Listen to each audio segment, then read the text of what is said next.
Hi viewers, welcome to our channel. ప్రస్తుతం మనతో పాటు దాము బాలాజీ గారు సీనియర్ జర్నలిస్ట్ ఉన్నారు. వారితో ఒకసారి మాట్లాడదాం. సార్ నమస్కారం. నమస్తే సార్, హైడ్రా విషయంలో ఇప్పుడు ఒక రెండు కీలక పరిణామాలు చోటు చేసుకున్నాయి సార్. ఒకటి ఏంటంటే హైకోర్టు రంగనాథ్ గారి పైన సీరియస్ అయింది, వ్యక్తిగతంగా కోర్టులో హాజరు కావాలని కూడా చెప్పింది. మరి ఎందుకు సీరియస్ అయినట్టు, మరి కోర్టులో ఏం జరిగే అవకాశం ఉంది? మరోవైపు ఏమో పేద ప్రజల దగ్గర నుంచి దీనిపైన తీవ్రమైన వ్యతిరేకత వస్తుంది. వాళ్ళు తిరుగుబాటు కూడా చేస్తున్నారు. అంటే వాళ్ళు ఇల్లు కూల్చేసినందుకు విపరీతంగా సోషల్ మీడియాలో వాళ్ళ వీడియోలు వైరల్ అవుతున్నాయి. ఏడుస్తూ వాళ్ళు హైడ్రాని తిట్టిన విధానం కానివ్వండి. మరి ఇదే కంటిన్యూ అయితే ఏం జరిగే అవకాశం ఉంది? మొత్తంగా హైడ్రా విషయంలో మరి ఏం జరిగే అవకాశాలు ఉన్నాయి సార్? హైడ్రాకి సంబంధించి ముందు నుంచి కూడా అది వివాదాస్పదంగా ఉంది. ఇప్పుడు కూడా కొత్తగా కొన్ని రకాల పరిణామాలు చోటు చేసుకున్నాయి.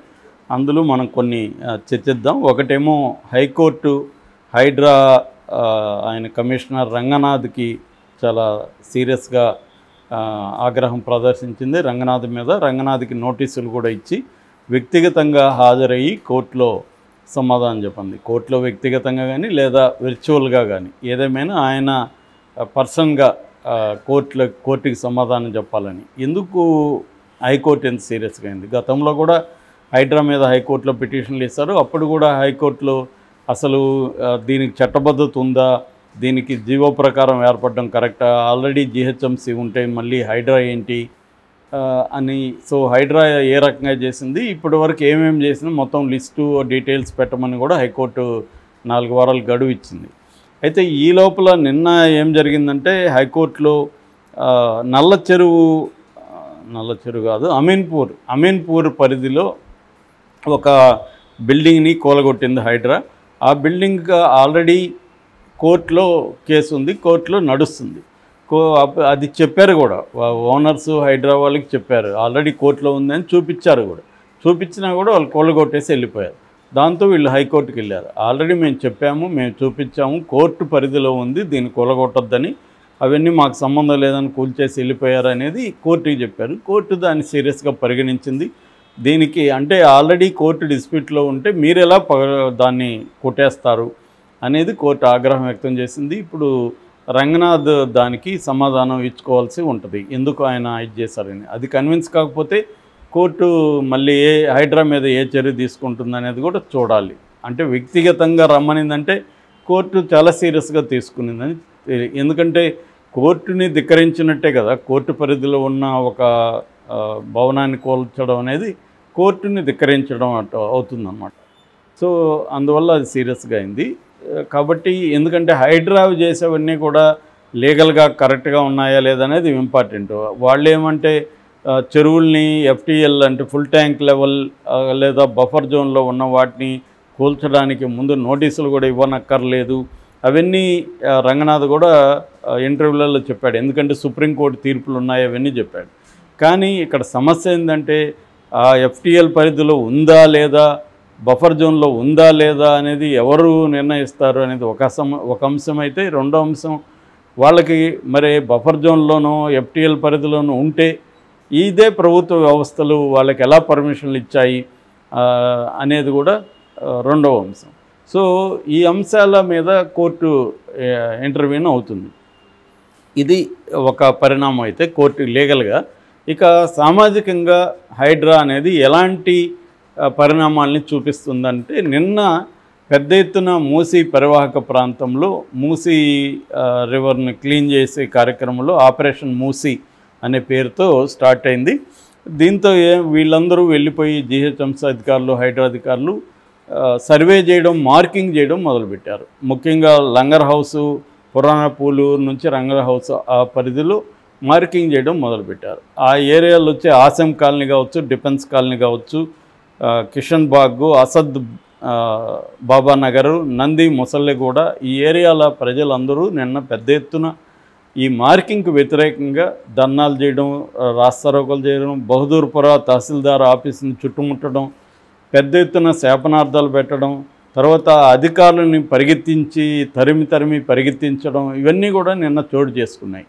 ఇది ఒక సంచలనమైంది. మామూలుగా రేవంత్ రెడ్డి ఫస్ట్ తీసుకుని వచ్చినప్పుడు ఆయన హైడ్రాని ఫస్ట్ ఉపయోగించింది పెద్దవాళ్ళ మీద, ఎన్ కన్వెన్షన్ నాగార్జున మీద, తర్వాత తన కాంగ్రెస్ పార్టీలో నాయకుడైన పల్లం రాజు, ఆయన గతంలో మంత్రి కూడా, కేంద్ర మంత్రి, ఆయన తమ్ముడు ఆనంద్ రాజు మీద, తర్వాత శిల్పా మోహన్ రెడ్డి వైసీపీ నాయకుడు వాళ్ళ బిల్డింగులు, తర్వాత ప్రో కబడ్డీకి సంబంధించి అట్లాగే కొన్ని పాపులర్ విల్లాలని కూడా కూల్చేశారు. అంటే బిగినింగ్లో పెద్దవాళ్ళ మీద చేయబోతున్నారు, మొత్తం అన్ని పార్టీల్లో ఉండే పెద్ద స్థాయి వాళ్ళ మీద చేయబోతున్నాం అనేది చెప్పాడు. రేవంత్ రెడ్డి కూడా ఓపెన్గా చెప్పాడు. పెద్ద పెద్ద విల్లాలు, ఫామ్ హౌస్లు కట్టుకున్నారు, అవన్నీ కూడా చెరువులను ఆక్యుపై చేసి కట్టుకున్నారు, దాన్ని నేను సహించను అని చెప్పాడు. అట్లాగే పేదల జోలికి కూడా వెళ్ళనని చెప్పాడు. పేదల జోలికి ఇప్పుడిప్పుడే మేము వెళ్ళము, వాళ్ళని ఎడ్యుకేట్ చేయించి, వాళ్ళకి అర్థం చేయించి, వాళ్ళకి ఆల్టర్నేటివ్ చూపి డబుల్ బెడ్రూమ్లు ఇస్తాం వాళ్ళకి, ఆ తర్వాతే మేము చేస్తామని కూడా రేవంత్ రెడ్డి క్లియర్గా చెప్పాడు. రంగనాథ్ కూడా క్లియర్గా అనేక ఇంటర్వ్యూల్లో మేము పేదల జోలికి వెళ్ళము, దానికి ఇంకా ఎవాల్వ్ అవుతుంది ప్రభుత్వ పాలసీ, ఇప్పుడైతే మేము పెద్ద స్థాయిలో వాళ్ళది మాత్రమే చేస్తున్నామని చెప్పాడు. కానీ ఆ తర్వాత ఏ పెద్ద స్థాయి నాయకులది కూలగొట్టలేదు. నిజానికి నోటీసులు వెళ్ళాయని చెప్తున్నారు. మొన్న కూడా మల్లారెడ్డి మా కాలేజీకి సంబంధించి నోటీసులు వచ్చాయని, అట్లాగే మన ఓవైసీ వాళ్ళ కాలేజీలు వాళ్ళ బిల్డింగులు కూలుస్తారని చెప్పారు. అట్లాగే పల్లా ఆయన రాజేశ్వర రెడ్డి వాళ్ళవి చేస్తున్నారు. తర్వాత కేటీఆర్ ఆయన లీజుకి తీసుకున్న గెస్ట్ హౌస్ అదే బినామీదే ఆయనదే అంటారు, ఏదేమైనా ఆయనది కూలగొడతా ఉన్నారు. ఇవేవి జరగకుండా సడన్గా మిడిల్ క్లాసు పేదల మీదకి వెళ్ళినట్టుగా హైడ్రా కనిపిస్తుంది. ఇట్లు తిప్పి హైడ్రా మొత్తం ఇటు తిరిగింది. అంటే బుల్డోజరు వాళ్ళ మీదకి వెళ్ళకుండా వీళ్ళ మీదకి వెళ్ళింది. ఇక్కడ ఏదో పొరపాటు జరిగినట్టుగా అనిపిస్తుంది. నిజానికి వీళ్ళవేమి ఇప్పుడు నిన్న జరిగిన సంఘటనలో కోల్చలేదు వాళ్ళవేమి, కానీ మార్కింగ్ చేశారు. మార్కింగ్ ఎందుకు చేశారు? నెక్స్ట్ కూలగొట్టడమే కదా అనే దీంట్లో వాళ్ళు విపరీతంగా ఆందోళన చెందుతున్నారు. భయంకరంగా శాపనార్థాలు పెట్టారు. నిన్న చూస్తే వీడియోలు ఆవేదన వ్యక్తం చేశారు. ఒకరిద్దరు ఆత్మహత్య చేసుకుంటామని చెప్పారు. ఇంకో చోటైతే ఒక ముసలావిడ ఆత్మహత్య కూడా చేసుకొని చనిపోయింది. అది ఎక్కడంటే కోకటిపల్లిలో నల్ల చెరువు పరిధిలో ఉండే ఒక గుర్రంపల్లి శివయ్య, గుర్రంపల్లి బుచ్చమ్మ అనే ఇద్దరు ఉంటారు. వాళ్ళకి ఒక చిన్న ఇల్లు ఉంది. ఆ ఇల్లు ముగ్గురు కూతుర్లకి కట్నంగా ఇచ్చారు. ముగ్గురు కూతుర్లు ఆ ఇంట్లో పోర్షన్లు చేసుకొని ఉంటున్నారు. ఇప్పుడు ఏమైంది, ఆ ఇల్లుని వీళ్ళు మార్క్ చేశారని చెప్తున్నారు. ఆ ఇల్లు కూడా కూలగొట్టేస్తారని ఆమె ఆందోళనతో, కూలగొట్టేస్తే నా ముగ్గురు కూతుర్లు వీధుల్లోకి వెళ్తారు, వాళ్ళకు కూడా ఆడపిల్లలే ఉన్నారు అన్న ఒక బాధలో ఆమె ఫ్యాన్ కూరేసుకొని చనిపోయింది. దీనికి కూడా రంగనాథ్ సమాధానం ఇచ్చాడు. నిజానికి ఆ మిల్లును మేము మార్క్ చేయలేదు, కానీ ఆమె ఆందోళన చెందింది చుట్టుపక్కల ఉన్నాయని. దీనికి కారణం మళ్ళీ మీడియా కావచ్చు, కొంతమంది పనిగట్టుకొని హైడ్రా మీద ప్రచారం చేస్తున్నారని ఆయన మీడియా మీద, మిగతా వాళ్ళ మీద, ప్రతిపక్షాల మీదనే ఆయన కూడా ఆరోపించాడు.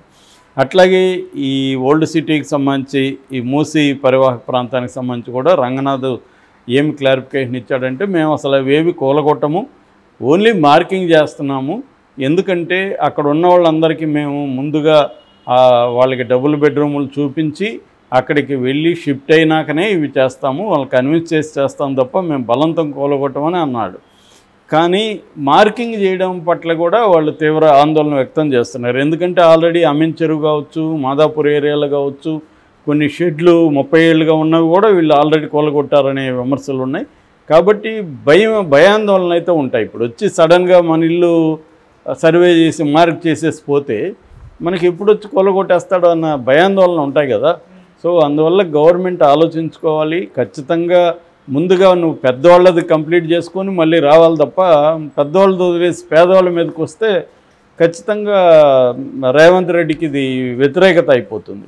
పెద్దవాళ్ళు ఇప్పుడు ఫర్ ఎగ్జాంపుల్ కన్వెన్షన్ చేసినప్పుడు ఆయనకు వ్యతిరేకత రాలేదు ఏ వైపు నుంచి కూడా, పైగా సపోర్ట్ వచ్చింది, అందరూ కూడా ఓపెన్గా సపోర్ట్ చేశారు.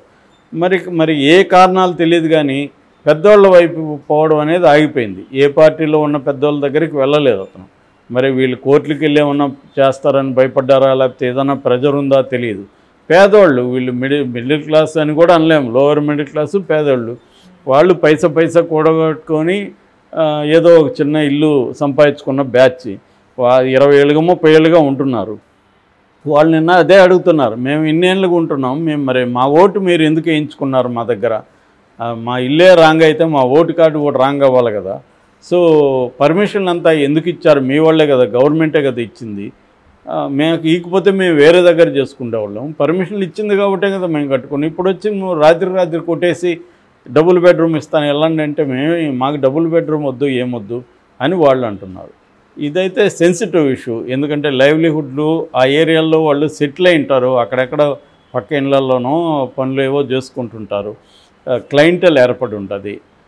ఇప్పుడు ఫర్ ఎగ్జాంపుల్ ప్లంబర్ ఉంటాడు, అక్కడ ప్లంబర్కి దానికి దగ్గరలో ఒక క్లయింటల్ అనేది ఉంటుంది, తన లైవ్లీహుడ్. భార్య అక్కడ చుట్టుపక్కల ఇళ్ళల్లో ఎక్కడో పనిచేస్తుంది. సడన్గా వీళ్ళని డిస్ప్లేస్ చేయడం వల్ల నువ్వు డబుల్ బెడ్రూమ్ ఇస్తావు సరే, అక్కడ లైవ్లీహుడ్కి ఏమి ఉండదు వీళ్ళకి. సో ఇటువంటి ఇష్యూస్ అన్నిటినీ జాగ్రత్తగా డీల్ చేయాల్సిన పరిస్థితి ఉంది. మరి రేవంత్ రెడ్డి దూకుడు పేరుతో వెళ్తే మాత్రం ఆయనకి రివర్స్లో దూకుడు ప్రజలు చూపిస్తారు. కొద్దిగా ఆలోచించుకోవాల్సిన అవసరం హైడ్రాకి సంబంధించి రేవంత్ రెడ్డికి కావచ్చు, కమిషనర్ రంగనాథ్కి కావచ్చు ఉంది. అట్లాగే వీళ్ళు ఎడ్యుకేట్ కూడా చేయాలి.